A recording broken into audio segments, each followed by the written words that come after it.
बिस्मिल्लाहिर्रहमानिर्रहीम। अस्सलाम वालेकुम। पिछले वीडियो में हमने टावन स्पेस के कुछ रिज़ल्ट किए थे, उसकी डिफिनीशन और उसके एग्जांपल भी हुआ था। पहले हमने टानार्ड स्पेस पढ़ा। टानार्ड स्पेस टोपोलॉजिकल स्पेस होता है, लेकिन उस पर एक एक्स्ट्रा कंडीशन लग जाता है, और वो एक्स्ट्रा कंडीशन क्या थी कि हर दो मुख्तलिफ एलिमेंट्स के लिए एक ऐसा ओपन सेट होना चाहिए जिसमें एक एलिमेंट बिलोंग करे और दूसरा बिलोंग न करे। हर pair of element of x के लिए ऐसा एक ओपन सेट चाहिए जो एक एलिमेंट को कंटेन करे और दूसरे को कंटेन न करे। ये बन गया था टानार्ड स्पेस। इसके बाद फिर टावन हमने पढ़ा। टावन क्या था कि हर दो मुख्तलिफ एलिमेंट एक्स वाई के लिए दो ऐसे ओपन सेट मौजूद होने चाहिए। एक ओपन सेट में एक एलिमेंट हो, दूसरा ना हो, और दूसरे ओपन सेट में दूसरा एलिमेंट हो, पहला वाला ना हो। तो अगर हर दो एलिमेंट के लिए ऐसे दो ओपन सेट मौजूद है तो उस टोपोलॉजिकल स्पेस को हम टावन स्पेस कहते हैं। और ये हमें पता चल गया इजीली कि टावन स्पेस का कंडीशन थोड़ा मजीद सख्त है टानार्ड स्पेस से, यानी टानार्ड स्पेस इजीली बन सकता है बमुकाबले टावन स्पेस के। तो हमने एक ऐसा एग्जांपल भी देख लिया जो कि टानार्ड स्पेस की कंडीशन सेटिस्फाई कर रहा था, लेकिन टावन स्पेस की कंडीशन सेटिस्फाई नहीं कर रहा था। फिर उसके साथ टावन के साथ हमने दो रिजल्ट पढ़े। एक रिजल्ट हमने इधर प्रूव किया कि X is T one space if and only if characterization result था कि X यानी एक टोपोलॉजिकल स्पेस टावन होगा if and only if each one point set यानी singleton subset of X is closed in X। अगर हर singleton set closed होगा तो X town होगा, और X टावन होगा तो हर सिंगलेटन सेट क्लोज्ड होगा। ये हमने if and only if के साथ प्रूव किया। उसके बाद दूसरा रिजल्ट हमने कहा कि वो भी इसी की मदद से प्रूव होता है कि सिंगलेटन सेट की जगह अगर आप फाइनाइट सेट भी लगा दें तो वो भी आता है, लेकिन इसके प्रूफ में वन पॉइंट सेट वाला जो क्लोजनेस है वो इस्तेमाल होगा। तो दूसरा रिजल्ट क्या बन गया? X is T one space if and only if each finite subset of X is closed, और वो बड़ा इजीली प्रूव हो जाता है जो मैंने समझा दिया था। अब इसके बाद तीसरा रिजल्ट आता है। ये तीसरे रिजल्ट में ये दूसरा रिजल्ट इस्तेमाल होगा कि टावन होगा तो each finite subset of X closed होगा X में। अब तीसरा रिजल्ट क्या कहता है? ये पेज नंबर 132 पे मेरे ख्याल में है कि theorem let X star be a topological space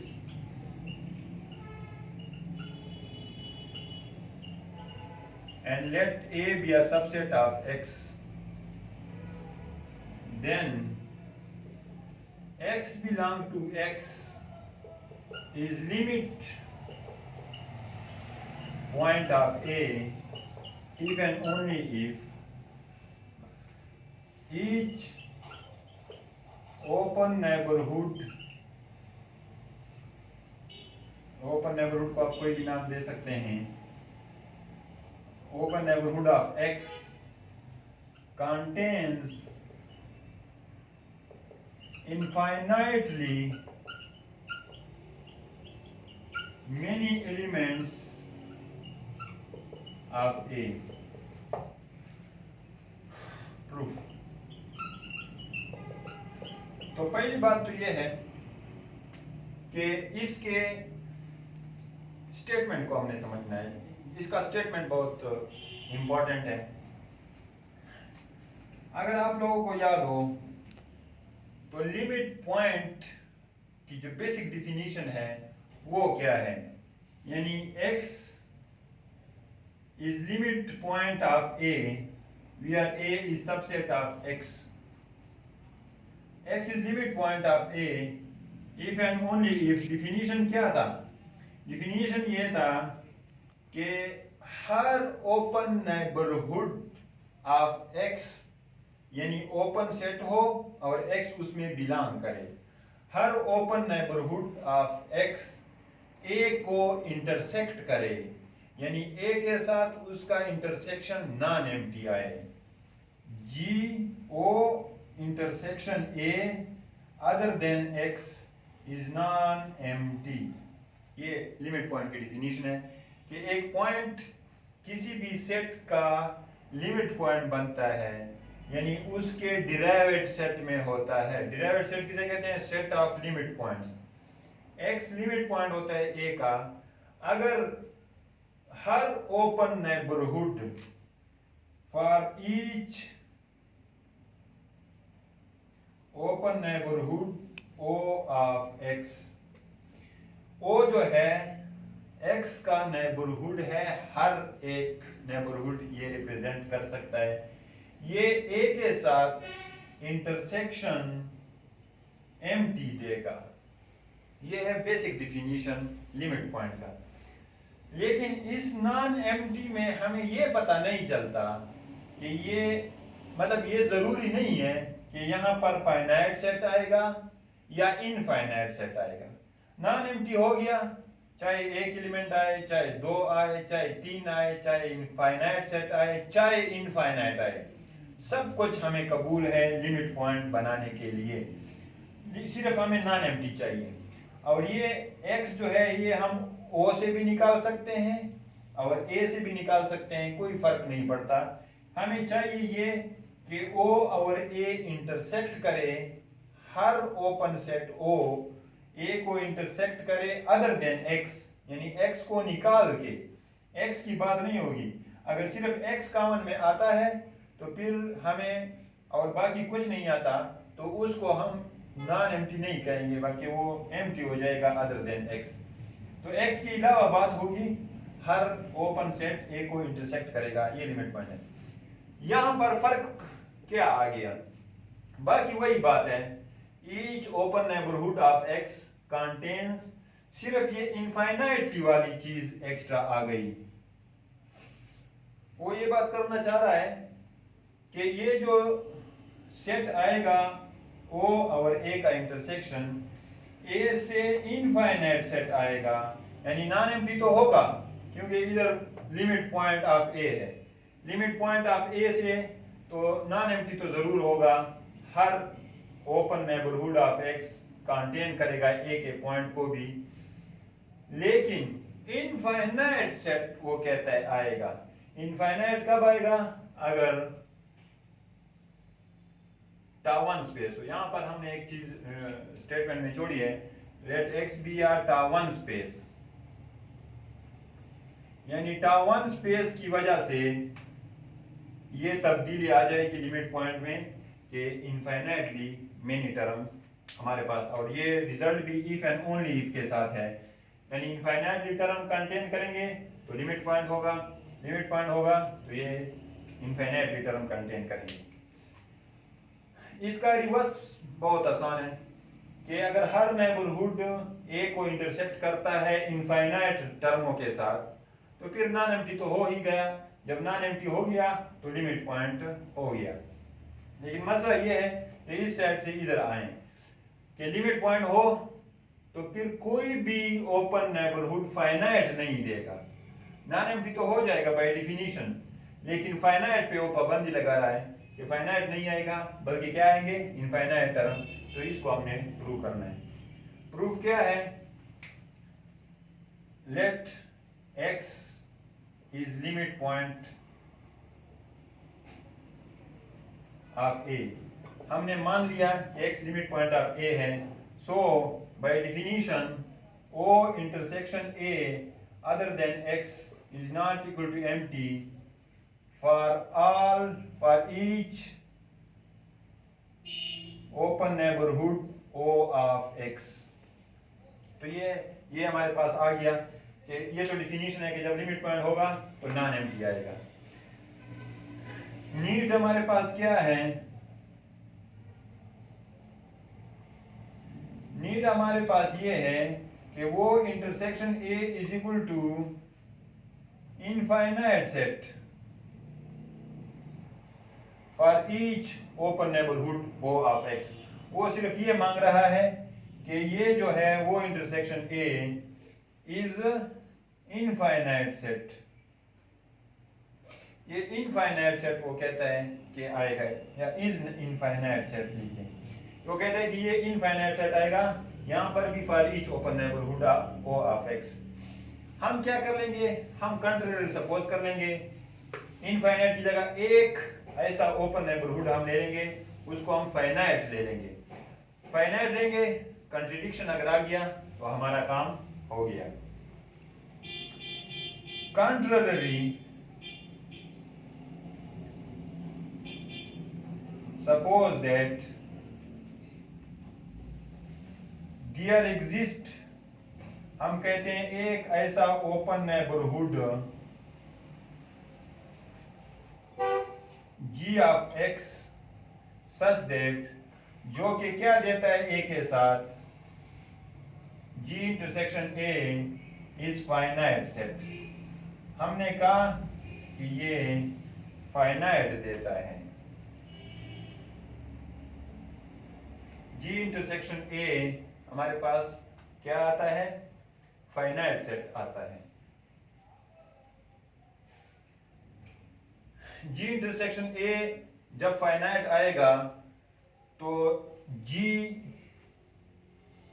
intersection A से अगर हम x को निकाल भी दें, अगर हम x को निकाल दें तो वो भी इज आल्सो फाइनाइट सेट, तो वो भी फाइनाइट आएगा। अगर एक एलिमेंट अगर कम भी हो गया तो फिर होगा, तो फिर भी फाइनाइट सेट। अच्छा, जब ये फाइनाइट आ जाएगा तो इसको मिसाल के तौर पर हमने नाम दिया है B, इसको एक सेट का नाम दे दिया हमने B is equal to B। जब आपने इसको B का नाम दे दिया तो B is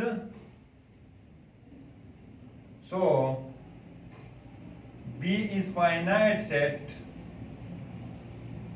finite subset of x, and so B is closed set because x is tau1 space।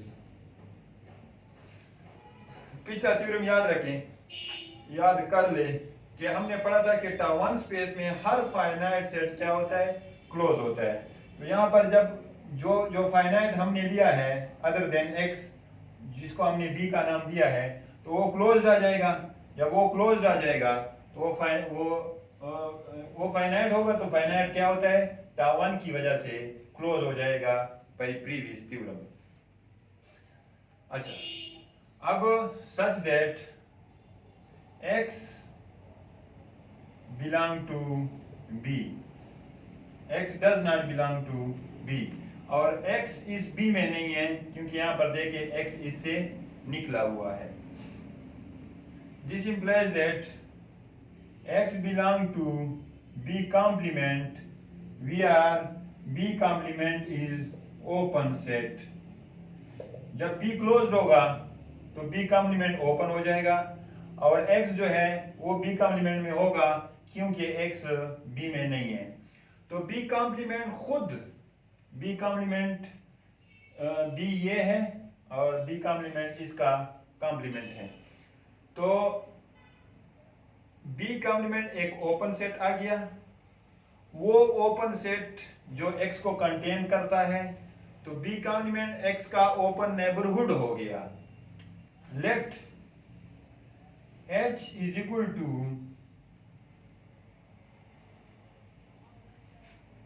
G intersection B complement. हमने एक नया सेट बना दिया H, और वो क्या है, वो भी है G इंटरसेक्शन B कॉम्प्लीमेंट से बना है। G खुद क्या था, ओपन नेबरहुड ऑफ X था, यानी यहाँ पर हमने एक ऐसा ओपन नेबरहुड ऑफ X लिया है सच दैट ये फाइनाइट सेट। तो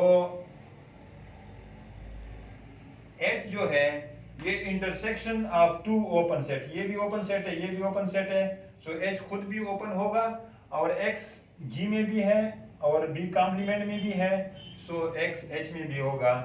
This implies that X belong to H where H is open set. जब H ओपन है, क्योंकि open intersection open is equal to open set और X इसमें है, so H is the open neighborhood of X.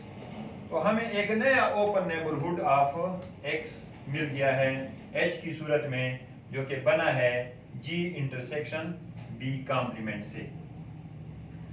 अब हमने कोशिश ये करनी है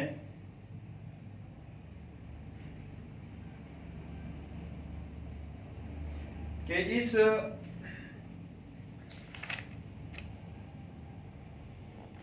ये जो H आया है इसका इंटरसेक्शन ले लें A के साथ.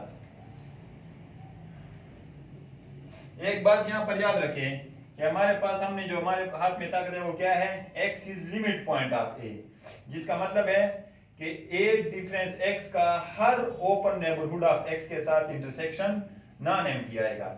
अब हमारे पास इस O की जगह आप H पुट कर दो, जो कि एक ओपन नेबरहुड ऑफ X आ चुका है क्योंकि दोनों ओपन सेट का इंटरसेक्शन था. तो जब यहां पर हम H पुट करते हैं intersection A other than X, तो इससे क्या आता है, H की वैल्यू पुट कर दो, G intersection B complement intersection A other than X. हमने H की सिर्फ वैल्यू पुट कर दिया, G intersection B complement. Associative law की जगह, एसोसिएटिव लॉ की मदद से G इंटरसेक्शन दिस, वो तीनों इंटरसेक्शन है, तो हम इस तरह भी लिख सकते हैं G के साथ ये इंटरसेक्शन B कॉम्प्लीमेंट. अगर आप इस सेट को देखें G intersection A other than X, इसको हमने क्या नाम दिया था, ये वाला सेट है G intersection A other than X. इससे वापस आ गया B इंटरसेक्शन B कॉम्प्लीमेंट, इससे क्या आ गया, एम्प्टी सेट. तो हमारे पास इस चीज का कंट्रडिक्शन आ गया कि यहां पर हमने कहा था कि हर ओपन नेबरहुड ऑफ X का intersection A other than X के साथ नॉन एम्प्टी आएगा, और उधर तो एम्प्टी आ गया, विच इज, इसका तो मतलब फिर ये होगा कि जब एम्प्टी आएगा तो X is not limit point of A. इसका मतलब है X is not limit point of A.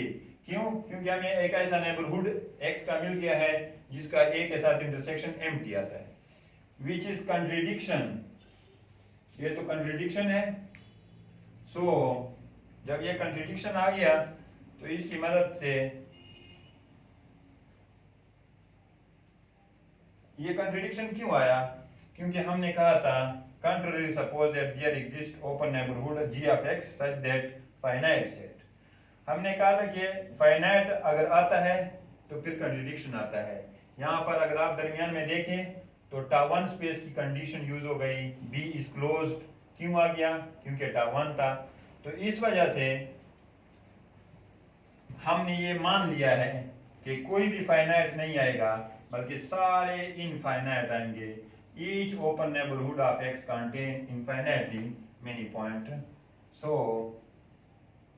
it is proved, यानी इसका जो उल्टा है, it is proved that each open neighborhood O of X contains infinitely many elements of A. तो ये हमने मान लिया, यानी जो हम प्रूव करना चाहते हैं वो प्रूव हो गया. क्योंकि जब हम कंट्रडिक्शन लेते हैं, जब हम कॉन्ट्ररी रास्ता इख्तियार करते हैं, फाइनाइट लेते हैं, तो फिर टावन की वजह से B क्लोज आ जाता है, जिसकी वजह से B कॉम्प्लीमेंट ओपन हो जाता है. तो G इंटरसेक्शन B कॉम्प्लीमेंट से H जो आता है वो भी नेबरहुड बन जाता है और वो एम्प्टी देता है, यानी नॉट लिमिट पॉइंट देता है. तो इस वजह से ये दूसरा प्रूव हो गया। कन्वर्स इसका बड़ा आसान है। अगर आप कन्वर्स प्रूव करना चाहते हैं, ये इसका प्रूफ था। कन्वर्स में आपने सिर्फ क्या करना है, conversely let us suppose that ये जो हिस्सा है ये वाला यहां से लेके यहां तक ये सारा हमने मान लिया। वो क्या है, each open neighbourhood of x contain infinitely many element of a। तो इसका मतलब ये हो जाएगा दूसरे अल्फाज में कि वो intersection a other than x is equal to infinite set. वो ये हमें assumption में मिला है कि इनफाइनाइट एलिमेंट आते हैं। जब इनफाइनाइट आते हैं तो नॉट एम्प्टी तो होंगे ही होंगे। जब नॉन एम्प्टी होंगे तो x is limit point of a। मतलब इसमें प्रूफ कुछ नहीं है, बल्कि इनफाइनाइट एलिमेंट आते हैं। जब इनफाइनाइट आते हैं तो नॉन एम्प्टी तो होगा ही होगा, क्योंकि फाइनाइट भी नॉन एम्प्टी होता है तो फिर सिर्फ एम्प्टी सेट नहीं आना चाहिए, बाकी कुछ भी है तो इसलिए नॉन एम्प्टी लिमिट पॉइंट हो गया। तो ये थ्योरम था। वन यहाँ पर प्रूफ दोनों के साथ शामिल है, लेकिन इस सेट पे यूज होता है कि जब आप लिमिट पॉइंट लेते हैं तो इनफाइनाइट एलिमेंट आएंगे हर ओपन सेट। यहाँ पर भी हर each open neighbourhood O of x, इस तरह हमने पहले यूज किया है for each open neighbourhood O of x। तो मेरे ख्याल में इसमें कोई मसला नहीं होगा। नोट्स में यहाँ पर थोड़ा उन्होंने x जुदा किया है और दो दो केसेस बनाए हैं, वो मैंने इकट्ठे कर दिए। मैंने डायरेक्ट a से x को निकाला है, उसको b का नाम दिया है, डायरेक्ट h लिया है और उसका डायरेक्ट इंटरसेक्शन लिया है, ताकि आप वो दो दो केसेस से बच जाएं। तो वो नोट्स वाला थोड़ा सा फिर समझना मुश्किल हो जाता है कि आप जिस तरह यहाँ पर अगर आप इंटरसेक्शन ले रहे तो या x आएगा या mt आएगा। वो भी लिमिट पॉइंट की डिफिनीशन है कि अगर आप सिर्फ ओ इंटरसेक्शन a लेते हैं तो हमें अगर नॉट लिमिट पॉइंट हो तो या x आता है या mt आता है। तो वो मैंने निकाल दिया, मतलब डायरेक्ट डिफिनीशन अप्लाई किया है, और आप भी इस तरह स्टेप करें तो ठीक होगा। इसके बाद दो किस्म की प्रॉपर्टीज है। एक को हम कहते हैं हेरेडिटरी प्रॉपर्टी और एक को हम कहते हैं टोपोलॉजिकल प्रॉपर्टी। हेरेडिटरी प्रॉपर्टी का मतलब ये होता है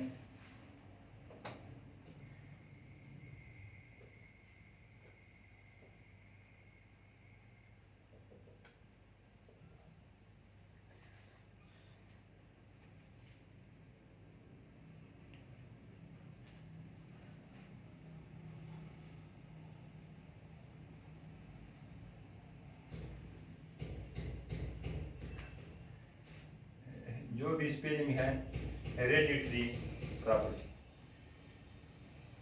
हेरेडिटरी प्रॉपर्टी का मतलब ये है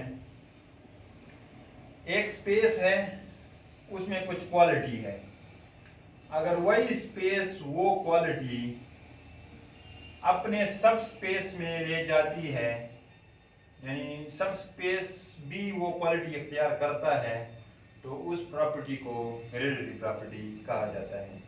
इसका मतलब ये है कि सब स्पेस, पहले तो सब स्पेस याद रखें कि y अगर सबसेट है x का तो y की अपनी टोपोलॉजी बनती है टा y। वो किस तरह बनती है, y intersection each open set of x, x के हर ओपन यानी टा के हर मेंबर के साथ y का इंटरसेक्शन कर लें, जो नए सेट बनते हैं वो टा y में हम रख लेते हैं और वो टोपोलॉजी बनाता है y पे। तो अगर x खुद जो है ना उसमें एक प्रॉपर्टी है, वो एक क्वालिटी है।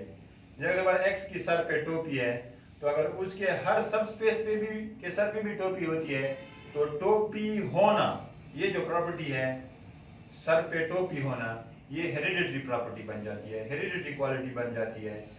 तो यहाँ पर हम मैथमेटिकली भी कुछ प्रॉपर्टीज ऐसे होते हैं जो हेरिडिटरी होती हैं, कुछ प्रॉपर्टी हेरिडिटरी नहीं होती। मतलब ये है कि अगर एक स्पेस है वो टा1 है तो अगर उसका हर सब स्पेस भी टा1 होगा तो टा1 की जो प्रॉपर्टी है टा1 होना, ये हेरिडिटरी प्रॉपर्टी कहलाएगा। नेक्स्ट में फिर हम टोपोलॉजिकल प्रॉपर्टी समझाता हूँ। अभी फिलहाल इसका थ्योरम कर लें। थ्योरम इसका क्या है, डिफिनीशन आप इसका देख ले, मैंने समझा दिया कि अगर उसका हर सब स्पेस भी कोई क्वालिटी सेटिस्फाई करता है जो एक्स में क्वालिटी हो, तो उस प्रॉपर्टी को हेरिडिटरी प्रॉपर्टी कहा जाता है। तो टा1 इज हेरिडिटरी प्रॉपर्टी। अगर आपको ये प्रूव करना हो कि टा1 प्रॉपर्टी जो है, टा1 होना, कोई स्पेस टा1 होना, टा1 क्या होना, टा1 होने का मतलब क्या होता है कि उसके दो मुख्तलिफ एलिमेंट के लिए दो ओपन सेट होते हैं, एक में एक एलिमेंट होता है दूसरा नहीं होता, दूसरे ओपन सेट में दूसरा एलिमेंट होता है पहला नहीं होता। ये टा1 प्रॉपर्टी है, किसी भी स्पेस में आ सकती है। तो अगर ये अपने तमाम सब स्पेस पे भी ये प्रॉपर्टी ट्रांसफर करे तो हम टा1 प्रॉपर्टी को फिर हम हेरिडिटरी प्रॉपर्टी कहेंगे। तो इसका प्रूफ का तरीका ये होता है, ये स्टेटमेंट इस तरह भी आ सकता है दूसरे अल्फाजों में, एवरी सबस्पेस ऑफ टा1 स्पेस इज टा1। हर सबस्पेस टा1 स्पेस एक्स का हर सबस्पेस भी टा1 स्पेस होगा, यानी सबस्पेस भी टा1 होगा अगर एक्स टा1 है। तो हम क्या कर लेते हैं, लेट एक्स टा बी अ टा1 स्पेस एंड लेट वाई टा Y be a subspace of X टा। हमने एक सबस्पेस लिया, जनरल सबस्पेस लिया, और एक्स को टा1 लिया है। तो हम क्या प्रूव करेंगे, हेरिडिटरी प्रॉपर्टी के लिए हमें ये प्रूव करना है कि ये जो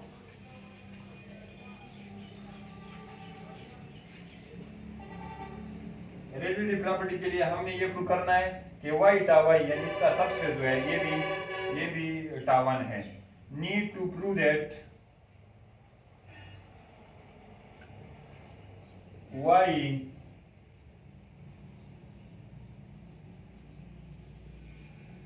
टा वाई इज आल्सो टा1 स्पेस। अब हमारी कोशिश होगी कि हम ये प्रूव कर लें कि वाई टा वाई भी क्लोज टा1 स्पेस है, और हमें पता है कि टा वाई में किस तरह एलिमेंट होते हैं। ये मैं वैसे लिखता हूँ, लिखने की जरूरत नहीं है। Where tau y O y intersection O belong to tau, यानी टा के हर मेंबर के साथ वाई का इंटरसेक्शन हो तो उसको हम टा वाई कहते हैं, टा वाई कहते हैं। ये टोपोलॉजी होती है वाई पे।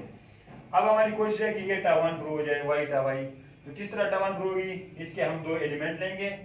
उसके लिए अगर इसी के दो टा वाई के दो एलिमेंट ओपन सेट इन वाई अगर हमें मिले कि एक में एक हो, दूसरे में दूसरा हो, एक में दूसरा ना हो, दूसरे में पहला ना हो, तो फिर ये टा1 बन जाएगा। इसके लिए late y1 y2 belong to y। अब हमने y से दो एलिमेंट लिए जो कि आपस में बराबर नहीं है। y को टा1 प्रूव करने के लिए उससे हमने दो एलिमेंट ले लिए। अब कोशिश ये होगी कि इसके लिए हम दो ओपन सेट ढूंढ सके y के, तो ताकि वो हमारे पास वो प्रॉपर्टी सेटिस्फाई कर सके। Then clearly y1 not equal to y2 belong to x। तो ये दोनों x में भी बिलोंग हो जाएंगे क्योंकि y सबसेट है x का। ये सबस्पेस वाला जो सेट होता है y, ये सबसेट होता है x का। तो ये दोनों x में चले जाएंगे। बट x इज टा1 स्पेस, टा1 स्पेस। लेकिन x के बारे में तो हमें मालूम है कि वो तो टा1 है, यानी x का टोपोलॉजिकल स्पेस है वो टा1 है। So there exist two open sets G and H। ये ओपन सेट इन X होंगे, यानी टा के मेंबर होंगे इन X such that y1 belong to G y2 does not belong to G. Our y1 does not belong to H, y2 belong to H. जो भी property है town की वो इस पे अप्लाई हो जाएगी, यानी G और H के लिए ये कंडीशन सेटिस्फाई करेगा y1 y2। अच्छा, अब y1 y2 असल में कहाँ से है? y से है, और इधर भी आ गए, इस चीज में आ गए, इसमें नहीं आए गए, तो इसको हम इस तरह भी लिख सकते हैं y1 belong to y intersection G, क्योंकि y1 y का भी मेंबर है, G में भी आ गया। y2 does not belong to y intersection G, क्यों? क्योंकि G में नहीं है तो y इंटरसेक्शन G में भी नहीं होगा, इंटरसेक्शन है। y1 does not belong to y intersection H, क्योंकि H में नहीं है तो y इंटरसेक्शन H में भी नहीं होगा, और y2 बिलोंग करेगा y इंटरसेक्शन H में, क्योंकि y2 y में भी है H में भी है, तो y इंटरसेक्शन H में भी आ गया। लेट इनको आप नाम दे दें y intersection G, y intersection H को दो नाम दे दें, तो ये दोनों ओपन होंगे टा y में, क्योंकि टा y में y इंटरसेक्शन O इस किस्म के ही ओपन सेट होते हैं। Let y intersection G is equal to, इसको कोई नाम दे दें, मिसाल के तौर पर इसको P देते हैं, P का सेट, और y इंटरसेक्शन H को हम Q का सेट कहते हैं। Then P and Q are open in y, ये अब y के ओपन सेट्स है, यानी टा y के मेंबर है, such that y1 belong to P, y2 does not belong to P, y1 does not belong to Q और y2 belong to Q।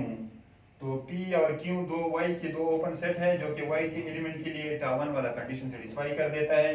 इसका मतलब है y टा y इज आल्सो टा 1 स्पेस, ये भी टा 1 स्पेस बन गया है। तो इसके साथ ये हेरिडिटरी प्रॉपर्टी प्रूव हो गई कि टा 1 का हर सब स्पेस भी टा 1 होता है। इसके बाद आती है फिर टोपोलॉजिकल प्रॉपर्टी, तो वो इंशाल्लाह हम नेक्स्ट वीडियो के साथ उसको शामिल करेंगे, क्योंकि अभी नमाज के लिए 10-15 मिनट रह गए हैं। तो वो एक छोटा सा टॉपिक है, उसकी डिफिनीशन ये है कि इमेज, होमोमॉर्फिक इमेज ऑफ टा 1 स्पेस इज टा 1। मिसाल के तौर पर x और y दो स्पेस है, उसके दरमियान होमोमॉर्फिज्म है, होम्योमॉर्फिज्म जो मैंने बताया था। तो अगर x टा 1 हो तो y भी टा 1 होगा, यानी होमोमॉर्फिक इमेज ऑफ टा 1 इज आल्सो टा 1। तो इसको टोपोलॉजिकल प्रॉपर्टी कहते हैं। ये हम इंशाल्लाह नेक्स्ट क्लास में इसका थ्योरम करेंगे, और फिर टा 2 स्पेस भी इंशाल्लाह उसके साथ शामिल करेंगे। तो तब तक के लिए इजाज़त, अस्सलाम वालेकुम। बिस्मिल्लाहिर्रहमानिर्रहीम, अस्सलाम वालेकुम वरहमतुल्लाहि वबरकातुहू। अच्छा, तो हमने ये प्रॉपर्टी पढ़ ली, हेरिडिटरी प्रॉपर्टी, कि एक प्रॉपर्टी अगर पूरे स्पेस में हो और वो अपनी प्रॉपर्टी अपने हर सब स्पेस पे भी शिफ्ट करे, तो वो प्रॉपर्टी हेरिडिटरी प्रॉपर्टी कहलाती है। तो उस वक्त मैंने कहा कि एक दूसरी प्रॉपर्टी भी है, टोपोलॉजिकल प्रॉपर्टी।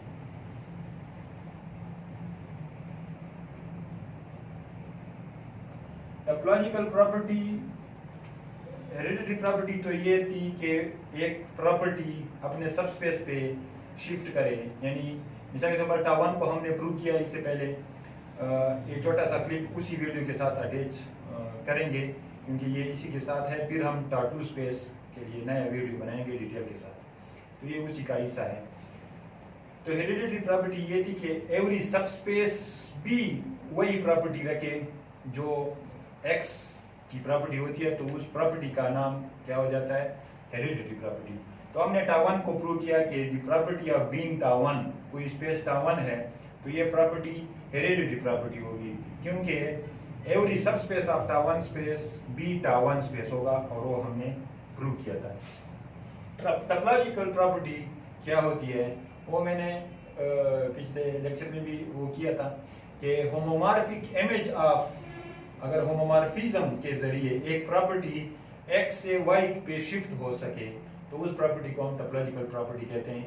लेकिन इसमें एक टर्म आ गया होम्योमॉर्फिज्म, तो ये मैंने जरूरी समझा कि पहले मैं होमोमॉर्फिज्म को डिफाइन करूं, बाद में हम टोपोलॉजिकल प्रॉपर्टी पे आएंगे।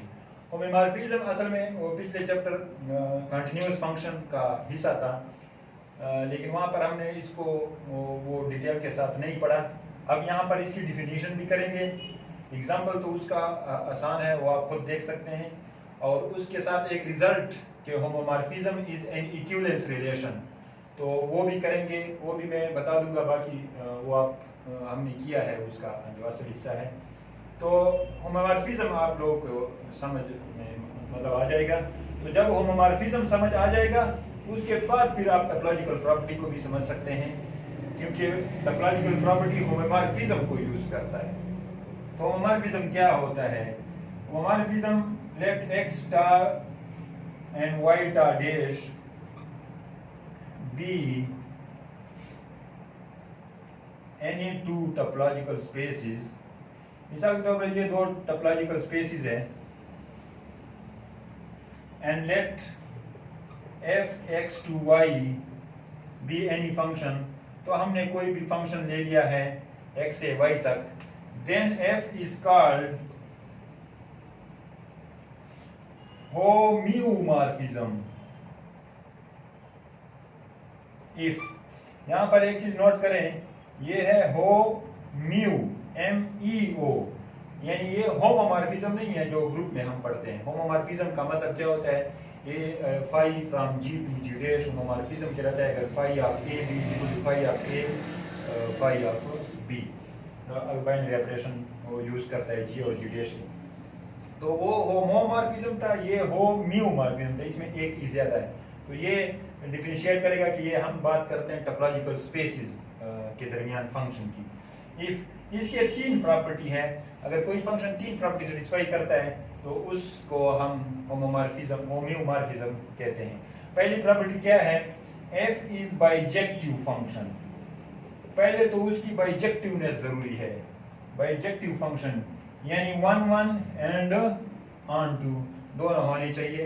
तो होम्योमॉर्फिज्म के लिए f को बाइजेक्टिव होना चाहिए।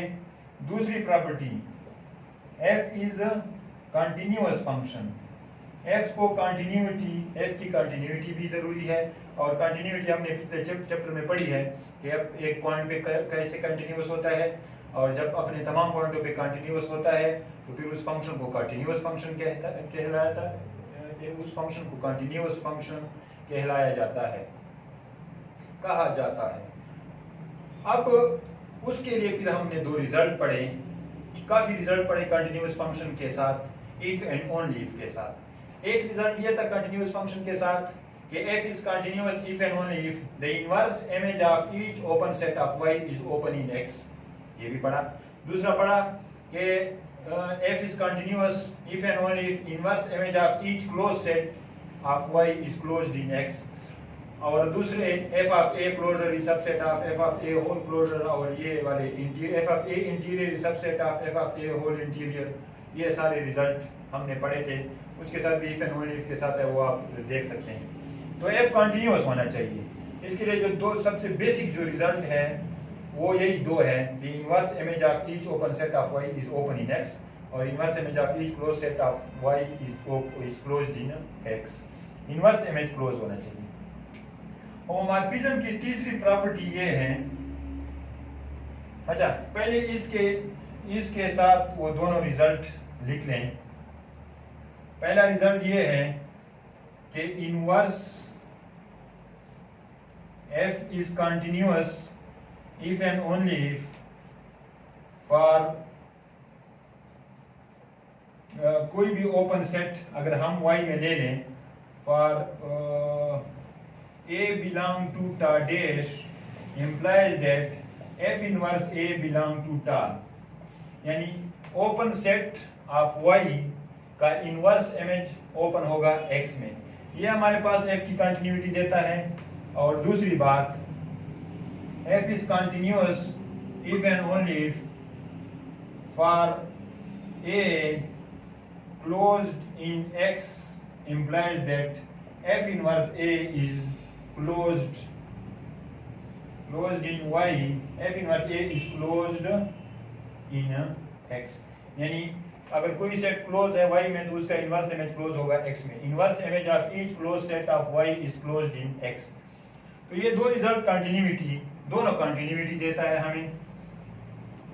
यहां पर मैं एक रिलेशन बनाऊंगा, लेकिन उस रिलेशन से पहले आप ओपन फंक्शन को भी ओपन फंक्शन का भी थोड़ा सा डिफिनीशन रिवाइज कर लें कि ओपन कब होता है। f x to y is open, ये उसकी डिफिनीशन है। if O belong to टा, कोई भी टा का यानी x का कोई भी ओपन सेट हो, उसका डायरेक्ट इमेज ओपन होगा y में। यानी ओपन फंक्शन हमें direct image of open set of x is open in y। तो कंटिन्यूटी हमारे पास इनवर्स इमेज देता है और ओपन फंक्शन हमारे पास direct image of open set is open in y। इसी तरह क्लोज्ड फंक्शन, अगर f(x to y) is called close function, ये बाकी डिफिनीशन आप लोग दे सकते हैं। क्लोज फंक्शन का क्या मतलब होगा? Direct image of close set of x is closed in y। If a is closed in x implies that f of a is closed in y। तो ये ओपन और क्लोज फंक्शन की definitions है। ये मैंने इसलिए रिवाइज कर दी, ये दोनों रिजल्ट इसलिए रिवाइज कर दिए, और ये दोनों डिफिनीशन ओपन फंक्शन और क्लोज फंक्शन की डिफिनीशन इसलिए रिवाइज कर दी क्योंकि वो यहाँ पर तीसरे कंडीशन में यूज होता है। होमोमॉर्फिज्म का तीसरा कंडीशन हमें कहता है f इनवर्स इज कंटिन्यूअस। अब मसला और भी थोड़ा सा मिक्स हो गया है। f यहाँ पर f की कंटिन्यूटी है, यहाँ पर f इनवर्स की कंटिन्यूटी b होगी। f की कंटिन्यूटी कुछ और चीज है, f इनवर्स की कंटिन्यूटी कुछ और चीज है। इसको अगर आप समझने की कोशिश करें, f x से y तक है, उसकी कंटिन्यूटी क्या होगी? a बिलोंग टू टा डैश, x की टोपोलॉजी टा है और y की टोपोलॉजी टा डैश। ये दो टोपोलॉजिकल स्पेस। तो f की कंटिन्यूटी क्या है? y का ओपन सेट का इनवर्स इमेज ओपन होगा x में। a बिलोंग टू टा dash implies that f inverse a belong to tau. इसी तरह क्लोज सेट ऑफ y का inverse image closed in x, ये भी f की कंटिन्यूटी देता है। ये दोनों f की कंटिन्यूटी देता है। ये बात क्लियर है? ओपन फंक्शन हमारे पास इसका ओपन सेट लेता है और उसका इमेज y में जो आता है वो ओपन होना चाहिए। हर ओपन सेट का इमेज ओपन होगा y में, तो इसको हम ओपन फंक्शन कहते हैं। हर क्लोज सेट का इमेज क्लोज्ड होगा y में, तो इसको हम क्लोज सेट कहते हैं। अब मैं एक रिलेशन बनाने की कोशिश करूंगा। f इनवर्स y से x तक हो जाएगा। f इनवर्स y से x तक, यानी इनवर्स फंक्शन क्या होता है? डोमेन और रेंज चेंज हो जाते हैं। y डोमेन हो जाएगा और x रेंज होगा। अब अगर ये कंटिन्यूटी वाला हम इधर अप्लाई करें f इनवर्स के लिए कि f इनवर्स इज कंटिन्यूअस,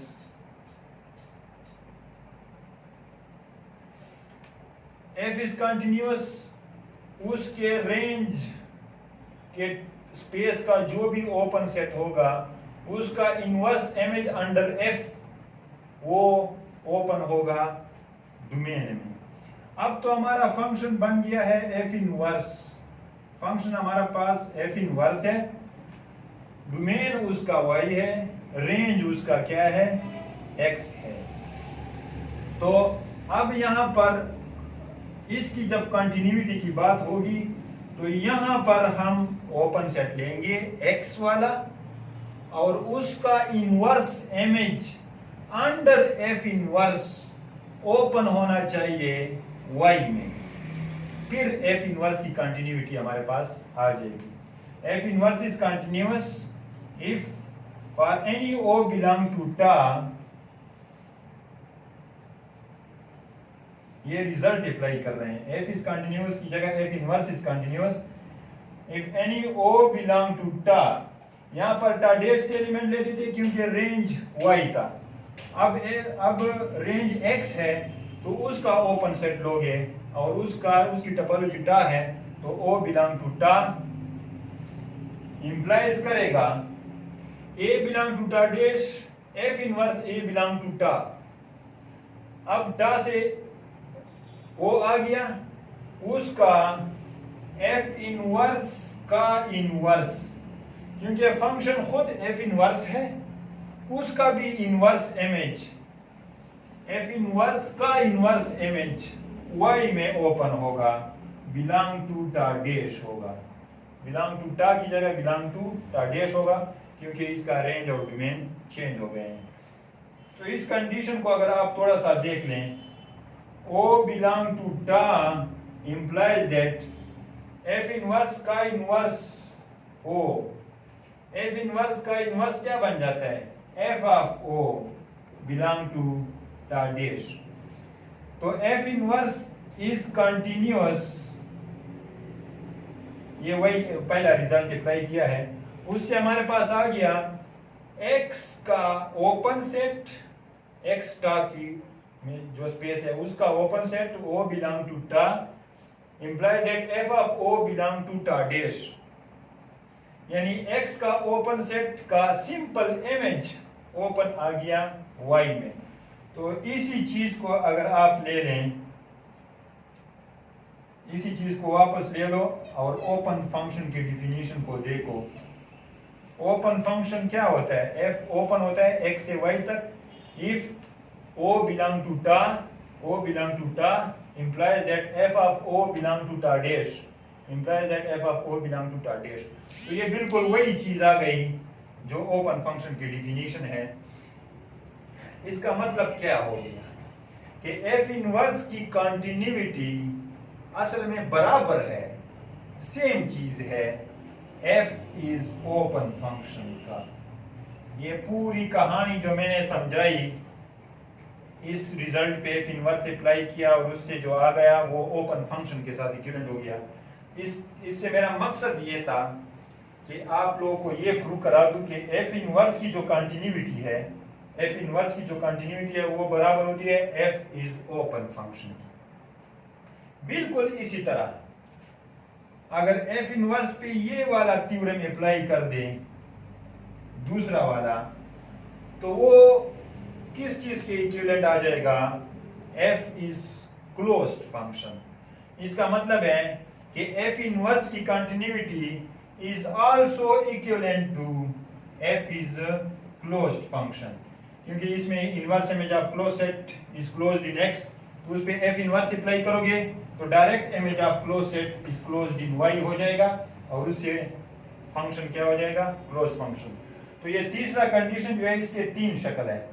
असल शक्ल तो ये है कि f इनवर्स कंटिन्यूअस हो, लेकिन उसके साथ साथ ये इक्विवेलेंट हो जाता है f इज ओपन फंक्शन। इस रिजल्ट की वजह से f इनवर्स की कंटिन्यूटी f इज ओपन के साथ बराबर हो जाती है और यही चीज f इज क्लोज फंक्शन की वजह के साथ भी बराबर हो जाती है, इक्विवेलेंट हो जाती है इस रिजल्ट की वजह से। तो f की कंटिन्यूटी कुछ और चीज है, लेकिन f इनवर्स की कंटिन्यूटी जो है वो असल में f इज ओपन फंक्शन ले लो या f इज क्लोज फंक्शन ले लो, ये सारी चीजें आपस में, ये तीनों कंडीशन आपस में बराबर है। तो अब पूरा सिस्टम आप लोगों को क्लियर हो गया है कि होम्योमॉर्फिज्म क्या होता है। होम्योमॉर्फिज्म f बाइजेक्टिव होता है, f कंटिन्यूअस होता है और f इनवर्स भी कंटिन्यूअस होता है। और f इनवर्स की कंटिन्यूटी की जगह आप ये भी लिख सकते हैं कि f इज ओपन फंक्शन, या ये भी लिख सकते हैं कि f इज क्लोज फंक्शन। तो नॉर्मली इसकी जगह हम f इज ओपन फंक्शन को भी यूज कर सकते हैं। और ये है असल में f इनवर्स की कंटिन्यूटी, लेकिन इन रिजल्टों की वजह से ये f की ओपन फंक्शन और f इज क्लोज फंक्शन इसके साथ इक्विवेलेंट हो जाती है। तो ये डिफिनीशन हो गया। इसका एग्जांपल आप इजीली नोट्स में देख सकते हैं, क्योंकि हमने f की कंटिन्यूटी की है, f इज ओपन फंक्शन भी की है, तो वो एक एग्जांपल इसके साथ कर ले। अब चूंकि होमोमॉर्फिज्म कोर्स में शामिल हो गया है, ये है पिछले चैप्टर का, चैप्टर नंबर 3 का काम है, तो अब एक थ्योरम भी उसके साथ शामिल हो जाएगा। वो क्या है? होम्योमॉर्फिज्म इज एन इक्विवेलेंस रिलेशन।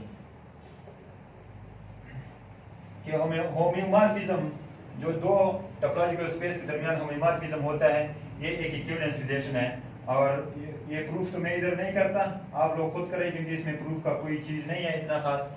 लेकिन प्रूफ किस तरह करना है? इस रिलेशन को रिफ्लेक्सिव प्रूफ करना है। इस रिलेशन को हम इस तरह लिखते हैं, x is homeomorphic to y। इसका मतलब क्या होता है? x is homeomorphic to y। तो इसको रिफ्लेक्सिव, सिमेट्रिक और ट्रांजिटिव प्रूव करना है। वो आप लोगों को इधर मिल जाएगा नोट्स में। प्रूव किस तरह करना है? हर टोपोलॉजिकल स्पेस अपने आप को होम्योमॉर्फिक होता है। तो अगर हम x टोपोलॉजिकल स्पेस लेते हैं, x कोई भी टोपोलॉजिकल स्पेस लेते हैं, तो आइडेंटिटी फंक्शन जो x से x तक डिफाइन होता है, जो हर एक एलिमेंट को अपने एलिमेंट पे मैप करता है, तो ये किसी भी स्पेस को अपने आप के साथ होम्योमॉर्फिक करता है।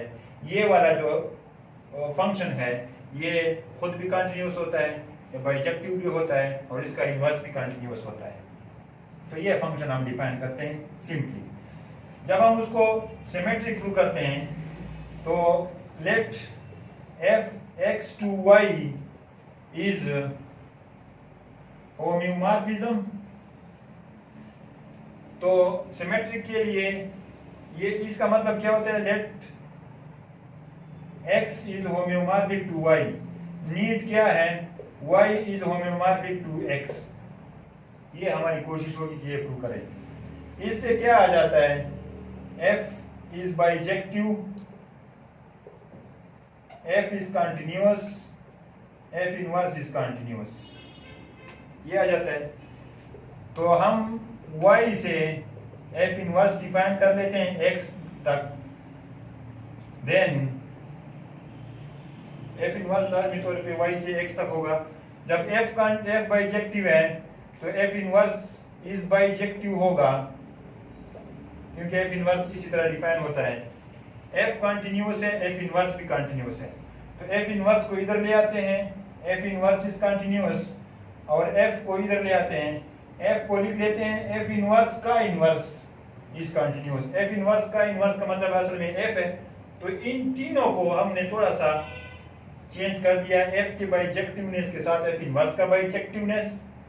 f इनवर्स इज कंटिन्यूअस और f इज कंटिन्यूअस का मतलब है f इनवर्स का इनवर्स इज कंटिन्यूअस। इसका मतलब है f inverse is also homeomorphism. f inverse is homeomorphism, और जिसका मतलब ये होगा कि y is homeomorphic to x। तो ये होम्योमॉर्फिज्म इसी तरह रिफ्लेक्सिव प्रूव हो जाएगा। इसमें हमने कोई प्रूफ नहीं करना है कुछ, बल्कि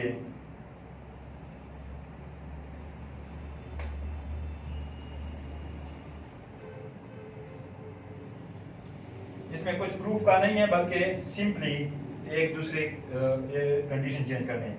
इसके बाद तीसरा होता है ट्रांजिटिव। तो वो उसमें प्रूफ है कि अगर f x से y तक है एंड g y से z तक है, b होम्योमॉर्फिज्म then prove that x is homeomorphic to z।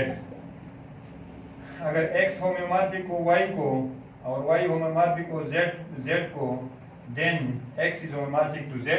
तो उसके लिए क्या करना है, आपने दो फंक्शन, इससे दो फंक्शन आ जाएंगे, उसका कंपोजिशन भी होमोमॉर्फिज्म प्रूव करना है। और कंपोजिशन पे हमने ऑलरेडी रिजल्ट किया है कंटिन्यूटी के वक्त कि अगर f कंटिन्यूअस हो, g कंटिन्यूअस हो, तो g हो f भी कंटिन्यूअस होता है। इसी तरह अगर f इनवर्स कंटिन्यूअस हो, g इनवर्स कंटिन्यूअस हो, तो g इनवर्स हो, f इनवर्स भी कंटिन्यूअस होगा उसी रिजल्ट के मुताबिक। वो आपने यहाँ पर प्रूव करना है, उसको थोड़ा सा बाकी जिस तरह हुआ है उस तरह आप नोट्स की तरह कर दें, तो ये रिजल्ट भी शामिल हो जाएगा होम्योमॉर्फिज्म के साथ, क्योंकि अभी हमने उसको डिफाइन कर दिया पूरी तफसील के साथ। इसको हमने डिफाइन क्यों किया, अब वापस अपने काम पे आते हैं। चैप्टर नंबर 4 का जो प्रॉपर्टी थी टोपोलॉजिकल प्रॉपर्टी। टोपोलॉजिकल प्रॉपर्टी हमें क्या कहता है, वो प्रॉपर्टी टोपोलॉजिकल कहलाती है अगर उस स्पेस जिसमें वो प्रॉपर्टी है उससे एक होम्योमॉर्फिज्म डिफाइन हो दूसरे स्पेस पे, तो वो प्रॉपर्टी भी वो दूसरे स्पेस में चली जाती है, तो उसको हम कहते हैं टोपोलॉजिकल प्रॉपर्टी। जिस तरह टा1 के लिए ये प्रॉपर्टी क्या हो जाएगी, द प्रॉपर्टी ऑफ बीइंग टा1 इज टोपोलॉजिकल प्रॉपर्टी।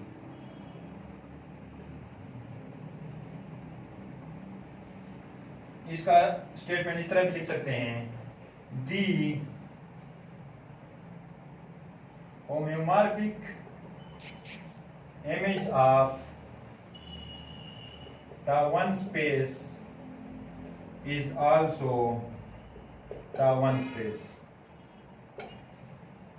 मतलब है कि अगर इसको हम प्रूफ में लिखते हैं,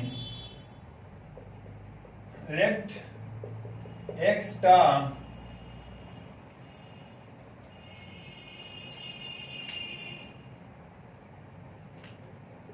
and y टा dash be two topological spaces and let we are x is टा1 स्पेस। ये पहला जो स्पेस है ये टा1 है। Let f x to y is होम्योमॉर्फिज्म।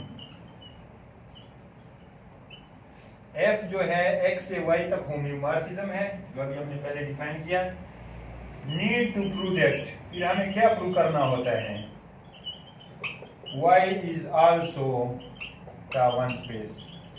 यानी ये जो प्रॉपर्टी है टा1 होना, किसी भी स्पेस का टा1 होना, बीइंग टा1, ये x में अगर है और x से y तक कोई होम्योमॉर्फिज्म डिफाइन है, यानी हो एक फंक्शन है जो कि होम्योमॉर्फिज्म है, तो ये टा1 जो x में पड़ा है, x की जो प्रॉपर्टी है टा1 होना, वो शिफ्ट हो जाएगी y पे, y भी टा1 हो जाएगा।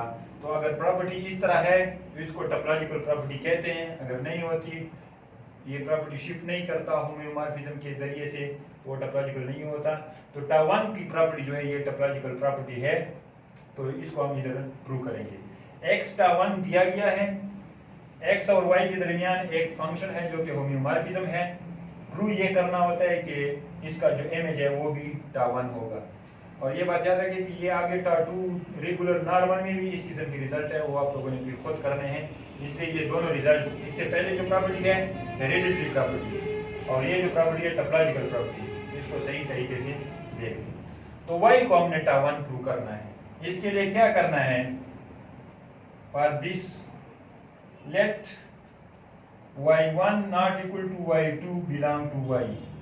हमने y में दो एलिमेंट ले लिए और कोशिश करेंगे कि y की टोपोलॉजी टा डैश के दो ओपन सेट जो कि y में ओपन हो, वो हमें मिल सके।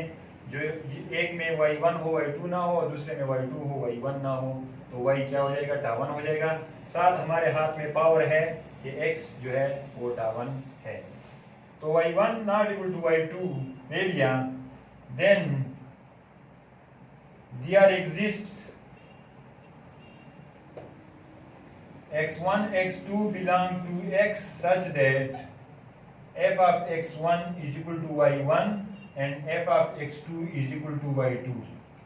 चूंकि फंक्शन जो है वो होम्योमॉर्फिज्म है, होम्योमॉर्फिज्म बाइजेक्टिव होता है, बाइजेक्टिव फंक्शन 1 1 और ऑन टू होता है, तो ऑन टू की वजह से दो y के हर एलिमेंट के लिए x में ऐसा एलिमेंट मौजूद होता है जिसका वो प्री इमेज हो, तो y1 के लिए x1 होगा और y2 के लिए x2 होगा, such that f of x1 is equal to y1, f of x2 is equal to y2।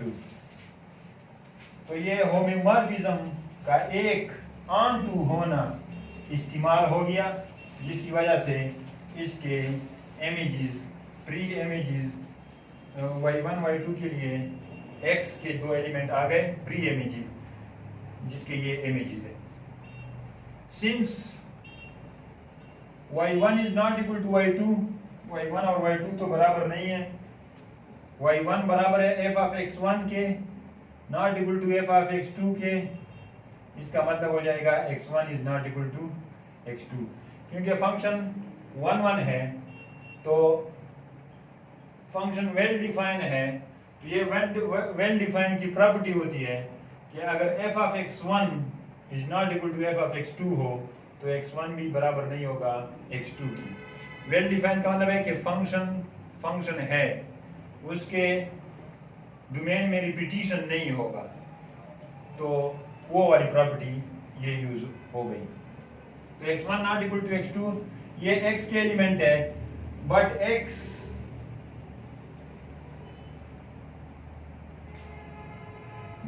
Is town space, लेकिन x के बारे में तो हमें मालूम है कि वो टावन है, x इज टावन स्पेस। तो x के दो एलिमेंट के लिए दो ऐसे ओपन सेट हमारे पास आ जाएंगे x के अंदर। सो देयर एग्जिस्ट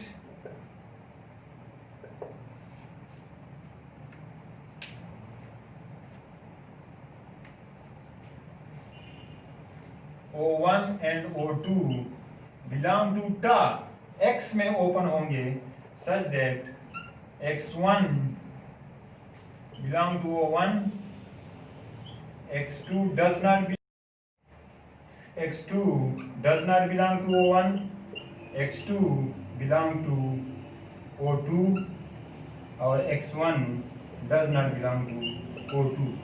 यानी O1 में x1 होगा x2 नहीं होगा और O2 में x2 होगा x1 नहीं होगा।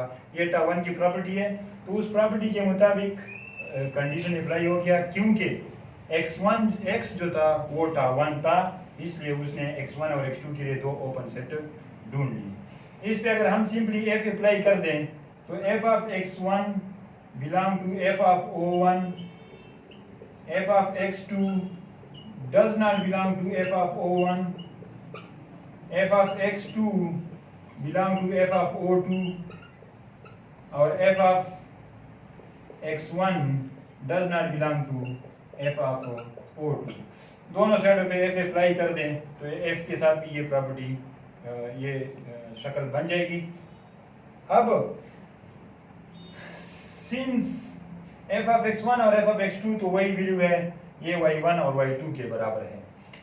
अब बात आ गई f of O1 की और f of O2 की।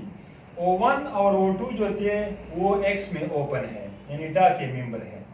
अब हमने चूंकि हमारे पास फंक्शन जो है f वो होम्योमॉर्फिज्म है, और होम्योमॉर्फिज्म जो होता है वो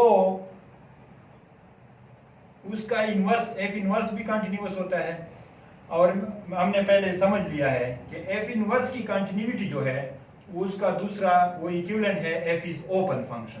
तो इसलिए ओपन सेट ऑफ टा का इमेज ओपन होगा y में।